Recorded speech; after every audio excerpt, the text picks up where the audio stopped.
Hi, I'm Matt with Godisforyouministries.org. Just a thought for the day on why the Lord allows bad things to happen to good people. I don't know if you can see, but I got a sling on. I crashed my motorcycle today. I was out riding with my son. And it brings to mind why the Lord allows bad things to happen to good people, trials in our lives. There's three reasons, okay? Punitive, preventative, and preparatory. Okay? So, the key to all this is to remember in Romans 8:28 it says, "For we know that all things work together for good to them that love God, to them who are the called according to his purpose." So we know that when something happens in our lives, good or bad, the Lord is working it for good, for our blessing. It may not feel good. I get that. But if you look for the blessing, you will find it. So of those three things, let's go through them. Number one is punitive. This probably happens the largest of all the things. It happens the most often. Most often we create our own discipline. The way this works is we do something dumb and we get the natural consequence for it. And here's a good example. If I run my tires past the rub bars, I'm going to get a flat tire. It is not God's will for me. It's not the Lord's fault. He has nothing to do with it. The thing is, I ran my tires too long. If I don't pick up nails in my driveway, I'm going to get a flat tire. That's not God's fault. It's not God's will. It's the natural consequence of your bad behavior. So when something happens, like when I hurt my arm today, ask yourself, was I doing something dumb? Now, I look over that crash, and I think, you know what? The Lord's talking to me. Because whenever something happens, the Lord's talking to us, me included. And I look over the place where I crashed. I was probably going like maybe 5 miles an hour. And I looked up the path and I looked down the path and I hit the only stump in sight. And I landed right on my shoulder. Maybe I cracked or broke my collarbone or something. I don't know. We haven't gotten to the doctor yet. It's a little painful. But here's the thing. I am looking for the blessing. I'm looking for the blessing. The Lord is going to bless me in this. In God's economy, there is no waste. And in your life, there is no waste. All things work together for good, even if you get a flat tire because you didn't change your tires. So look for the blessing. Okay, so that's number one, punitive. Number two is preventative. Now the Lord allows challenges and trials in our lives to keep us from something worse happening to us.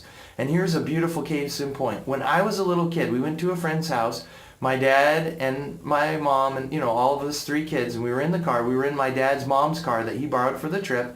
And we got up to go out to breakfast, and he turned the key, and the car went rrr, rrr, rrr, rrr, and it wouldn't start, and the starter wouldn't shut off. And it ran and ran and ran. When I was a kid, I thought it was funny. Of course, steam was pouring out of my dad's ears because it was his mom's car and whatever. But basically what happened was we didn't go out to breakfast.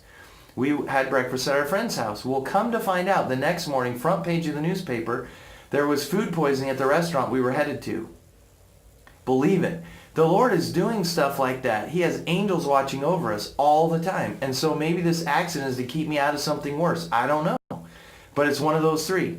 But the thing is, when we are prevented, we have an accident or something bad that happens that's preventative, we don't know. We won't know. The Lord allowed. He pulled back the curtain when I was a kid.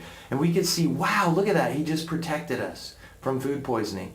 But most of the time we don't know. Why did we get a flat tire? Why did I miss the airplane? So often we just have to trust him, okay? The third thing is, so we have punitive, preventative, and the next one's preparatory. And dear beloved brothers and sisters, so often things happen in our life because the Lord in his wisdom and his counsels knows we're not ready for our next challenge. And the perfect example is with King David in the Old Testament when he went to face Goliath. King David was ready to face Goliath. He was not afraid. He had a sling. He went and grabbed some stones and he took on this 9.5 foot tall, almost 10 foot tall, 6 cubits in a span, giant that was just absolutely huge. And he wasn't afraid because, why? Because he'd already faced a lion and he'd already faced a bear. Now, my dear beloved brothers and sisters, the day that he met the lion, the day that he met the bear, I bet anything he didn't say, woohoo, I'm being prepared to meet a giant. No, we don't know what's coming. But often we're not ready. We need a stepping stone. We need a building block to be ready for our next greatest victory. So when the Lord allows a trial, a challenge in your life, don't say, poor pity for me. Don't get all worked up. Don't think the Lord's beating on you. Just look for the blessing. Say, all things, say it with me, all things work together for good. All things work together for good. His grace is sufficient. Trust him. So no matter what's happening in your life right now, today, rejoice evermore. You can do it. I can do it. You can do it. So remember, let me just briefly go over. Bad things happen in our lives, and bad things happen to good people for 3 reasons. Punitive, preventative, and preparatory. And thank you for watching. May the Lord richly bless you. Have a great night.